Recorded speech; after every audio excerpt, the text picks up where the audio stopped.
कक्षा 9 के मेरे प्रिय विद्यार्थियों, हिंदी की कक्षा में आपका स्वागत है। आज हम लोग जो पाठ पढ़ेंगे उसका मंचन आप लोगों ने अपने विद्यालय में ही मेस्मराइज में देखा होगा। क्या है उसका शीर्षक? मेरे पीछे आप लोग बोर्ड पर पढ़ रहे हैं, रीढ़ की हड्डी। ये हमारे विद्यालय में ही मंचन हो चुका है और आप लोगों ने देखा भी है और इसमें अपना अभिनय भी किया है। तो चलिए आज उसी पाठ को पढ़ते हैं और समझते हैं। इस पाठ में एकांकीकार ने जो हमारी रूढ़िवादी मानसिकता से ग्रस्त समाज है उस पर करारा प्रहार किया, करारा व्यंग किया है।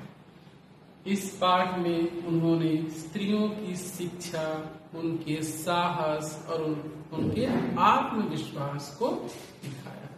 साथ ही हम लोग क्या देखते हैं, विवाह जैसी जो परंपरा है जो समाज के लिए बहुत महत्वपूर्ण है उसको भी लोगों ने बिजनेस किया। इसके साथ साथ हम लोग क्या देखते हैं कि शिक्षा के प्रति जो दोहरी मानसिकता रखने वाले लोग हैं उनको एकांकीकार ने बेनकाब किया है कि वह लड़कों की शिक्षा को तो महत्व देते हैं किंतु लड़कियों की शिक्षा को महत्व नहीं देते। उनका मानना है कि लड़कों का पढ़ना ठीक है लेकिन लड़कियों का ज्यादा पढ़ा लिखा होना आवश्यक नहीं है, उन्हें घर के काम ही तो करने हैं, तो वो बस चिट्ठी पत्री लिखना सीख जाए उतना ही काफी है।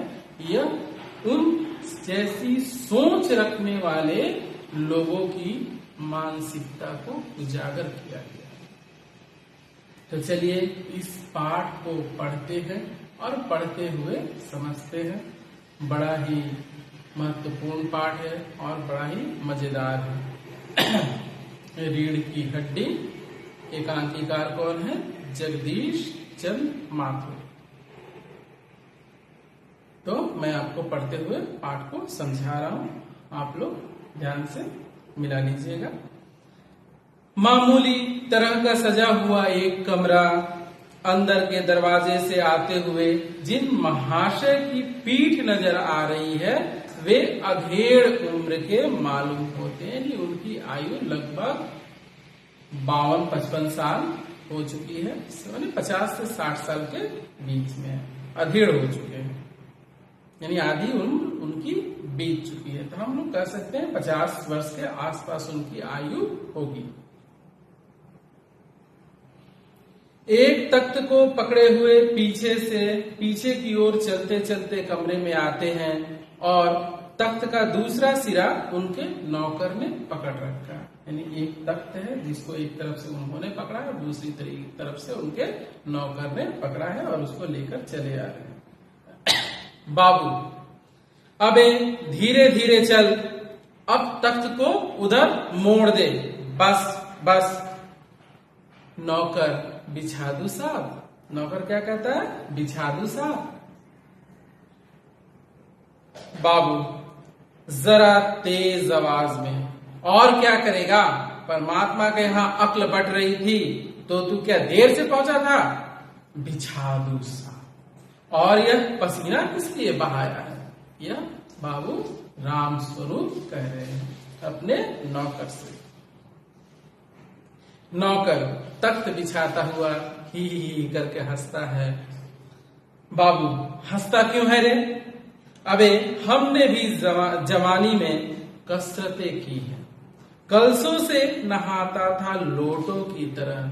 सोचिए कितनी बड़ी बड़ी डींगे हाथ है कि कलसों को वो लोटे की तरह उठाकर अपने सर पे पानी डालते थे। यह तख्त क्या चीज है? इसे सीधा कर यूं, हाँ बस। और सुन, बहू जी से दरी मांग ला इसके ऊपर बिछाने के लिए, चादर भी। कल जो धोबी के यहाँ से आई है ना, वही जो धोबी के यहाँ से धुल के आई है वही चादर मांग के आना। नौकर जाता है। बाबू साहब, इस बीच में मेज, पोस्ट, ठीक करते हैं, एक झाड़न से गुलदस्ते को साफ करते हैं, कुर्सियों पर भी 2-4 हाथ लगा देते हैं, साफ करते हैं। सहसा घर की मालकिन प्रेमा आती है, उनकी पत्नी। गंदुमी रंग, छोटा कद, चेहरे और आवाज से जाहिर होता है किसी काम में बहुत व्यस्त है। उनके पीछे पीछे भीगी बिल्ली की तरह नौकर आ रहा है, खाली हाथ। बाबू साहब, जिनका नाम राम स्वरूप है, दोनों तरफ देखने लगते हैं।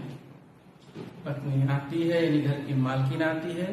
प्रेमा कहती है, मैं कहती हूं तुम्हें इस वक्त धोती की क्या जरूरत पड़ गई? एक तो वैसे ही जल्दी जल्दी में पहले ही कह दिया गया है, काम में व्यस्त थी। आते ही क्या हुआ, राम स्वरूप जी को उन्होंने सुना दिया क्या कि इतनी व्यस्तता है और आपको अभी धोती की क्या आवश्यकता पड़ गई। राम स्वरूप जी ने क्या कहा था, धोबी के यहाँ से चादर मांग के लाना, और नौकर उनसे जाकर क्या मांगता है, प्रेमा से धोती मांगता है। अब सोचिए, इससे ये एक तरह का मिसकंफ्यूजन वहां पर उपस्थित हो जाता है, वो दोनों समझ नहीं पाते हैं। राम स्वरूप, धोती। प्रेमा, हाँ अभी तो बदल कर आए हो, और फिर किस लिए? राम स्वरूप, लेकिन तुमसे धोती मांगी किसने? प्रेमा, यही तो कह रहा था रतन। नौकर का नाम क्या है? रतन। प्रेमा, यही तो कह रहा था रतन। राम स्वरूप, क्यों बे रतन, तेरे कानों में डांट लगी है क्या? मैंने कहा था धोबी के यहाँ से जो चादर आई है उसे मांग ला। अब तेरे लिए दूसरा दिमाग कहां से लाऊं? उल्लू कहीं का। उसको डांटते हैं, अपने नौकर को डांट लगाते हैं। प्रेमा, अच्छा जा, पूजा वाली कोठरी में लकड़ी के बक्स के ऊपर धुले हुए कपड़े रखे हैं ना, उन्हीं में से एक चद्दर उठा ला। यानी जो धोबी के यहाँ से सारे कपड़े धुलकर आए हैं, वह पूजा वाली जो कोठरी है उसके बॉक्स पर रखे हुए हैं, वहां से एक धुली हुई चादर उठा ला। रतन, और दरी? प्रेमा, दरी यही तो रखी है कोने में, वह तो पड़ी है। राम स्वरूप, दरी उठाते हुए, और बीबी जी के कमरे में से हारमोनियम उठा ला, और सितार भी, जल्दी जा। बीबी जी कौन है? उनकी पुत्री, प्रेम मत कीजिएगा, उमा। रतन जाता है, पति पत्नी तख्त पर दरी बिछाते हैं। प्रेमा, लेकिन वह तुम्हारी लाडली बेटी तो मुंह फुलाए पड़ी है। वह क्या है? रूठी पड़ी है, मुंह फुलाए हुए। क्यों? राम स्वरूप, मुंह फुलाए? और तुम उसकी मां, किस मर्ज की दवा हो?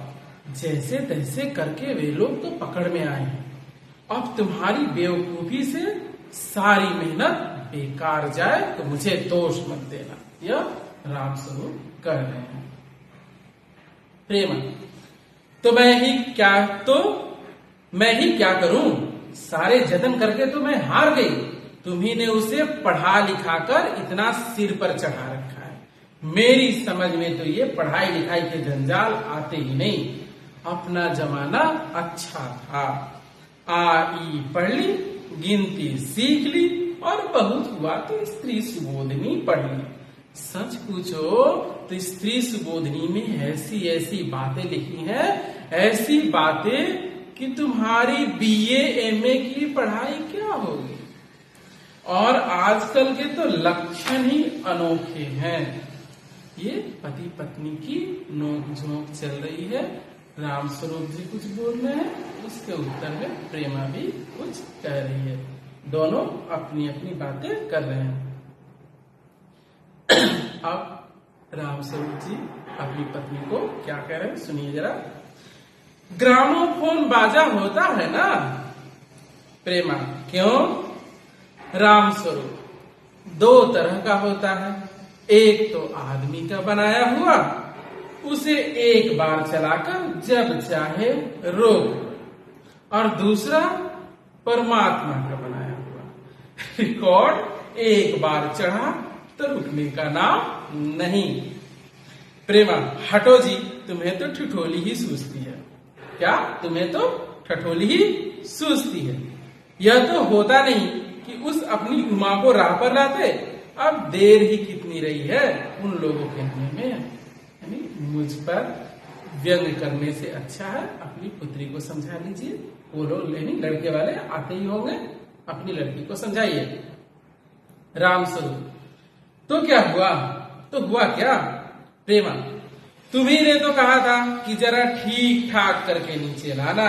आजकल तो लड़की कितनी ही सुंदर क्यों ना हो, बिना टीम टाम के भला कौन पूछता है। इसी मारे मैंने तो पाउडर वाउडर उसके सामने रखा था, पर उसे तो इन चीजों से न जाने किस जन्म की नफरत है। मेरा कहना था कि आंचल में मुंह लपेटकर लेट गई। भाई मैं बाज आई तुम्हारी इस लड़की से। अब प्रेमा क्या कह रही है कि मैंने तो उसके सजने संवरने के लिए जो प्रसाधन होते हैं, जो सजने संवरने के संसाधन है, पाउडर वगैरह जो कुछ से सुंदर लगा जा सकता है, सुंदरता को बढ़ाया जा सकता है, वो सब मैंने उसको रख दिया। लेकिन उसने इन सब का कोई इस्तेमाल नहीं किया, कपड़े में मुंह लपेट कर सो गई, लेट गई।